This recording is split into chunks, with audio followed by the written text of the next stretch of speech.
Նախ ուզում եմ ուրախությունս հայտնել, որ 5 ամսվա այս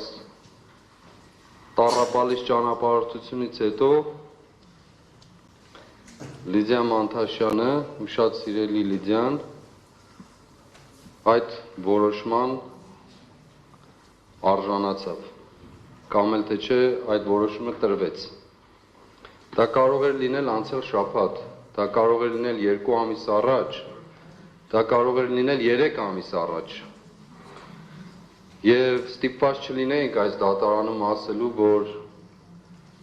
3-4 ամիս առաջ, որ ինչպես ավետարանական դատավորներ,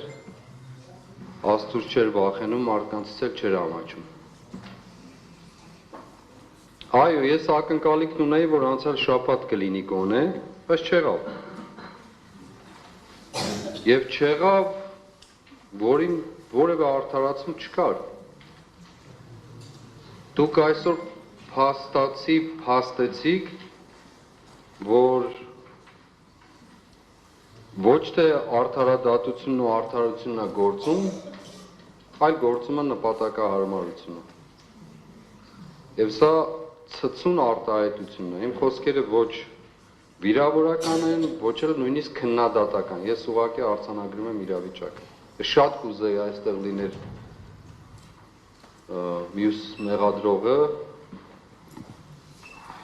այն խստությամբ խոսող, որ նույնիսկ անցյալ շաբաթ տեսակցությունները բացելու մասին խոսակցությունը փակվեց։ Դա ինչի մասին է խոսում։ Խոսում է, որ այս ամբողջ դատական գործընթացը այլ բանի մասին է, արդարադատության մասին չի, որքան էլ փորձեն ներկայացնել որպես արդարադատություն։ Կգա ապացույցների ժամանակը, եւ ես ավելի խորությամբ կասեմ դրա մասին, այն բոլոր փաստացի գրանցումները, որոնք պատճառ են դարձել այսքան մարդու կյանքի տառապանքին։ Ես ասել եմ, ելի եմ ասելու, նորից եմ կրկնելու։ Մեզանից որևէ մեկի համար, ընդհուպ ինձ համար, մենք այստեղ եւ ընդհանրապես այս հանրապետության մեջ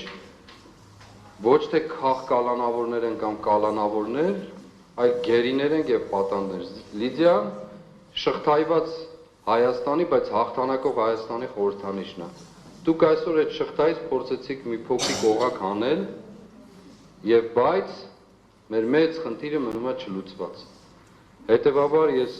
վերստին եմ ուզում արձանագրել, որ այն ինչ հիմա տեղի ունեցավ, դա ուղղակի ինձ համար անընդունելի էր։ Անընդունելի էր այն իմաստով, որ ոչ թե որ Լիդիան այսօր վարչական կալանքի տակ է գնում, ընդհանրապես պետք է ազատվեր, ընդհանրապես պետք է արդարանար, եւ ոչ միայն Լիդիան։ Այստեղ է Մովսես Շարբացյան օրինակ, 3 անչափահաս երեխաների հայրը։ Անչափահաս երեխաների, որոնց չի էլ տեսնում շնորհքով։ Այստեղ են տարբեր մարդիկ, որոնք այս կամ այն պատճառներով ճանապարհ անցած գործարարներ, ազատամարտիկներ, քաղաքական գործիչներ եւ այլն, ես չասեմ էլ որևէ մեկին, էլ հոգեվորականի մասին չեմ ասում։ Այդուհանդերձ, սա մեր կռիվն է, պատվարժան դատարան։ Դուք եք հանձնառել կռվի մյուս կողմը լինելու։ Ես հուսով եմ, որ եւ դուք ուղղակիորեն ասելով ես նկատի ունեմ նաեւ մեղադրող կողմը։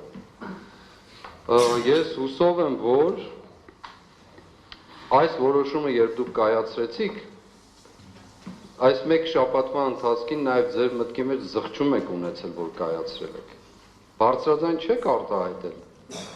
Չարտահայտեցիք, ոչ էլ մեղադրողները, վստահ եմ, որ հուսով եմ ավելի ճիշտ, որ զղջում են ունեցել իրենց մտքի մեջ այսպես վարվելու համար։ Զղջումով եք արել դա։ Ես շատ կուզեի նաև այս դատարանի դալիճում այդ ներողությունը լսել, բայց դրա ժամանակն էլ կգա, Աստված չի ուշացնի։ Ամեն ինչ իր ժամանակն ունի, եւ ուզում եմ խոսքս ամփոփել դարձյալ Եսայի մարգարեի խոսքով։ Դարձյալ պիտի զորանաք, բայց դարձյալ պիտի պարտության մատնվեք, որովհետեւ Աստված ընդմեզ է։ Բոլորիդ գնահատեմ, Լիդիա ջան, ապրես։ Որոշի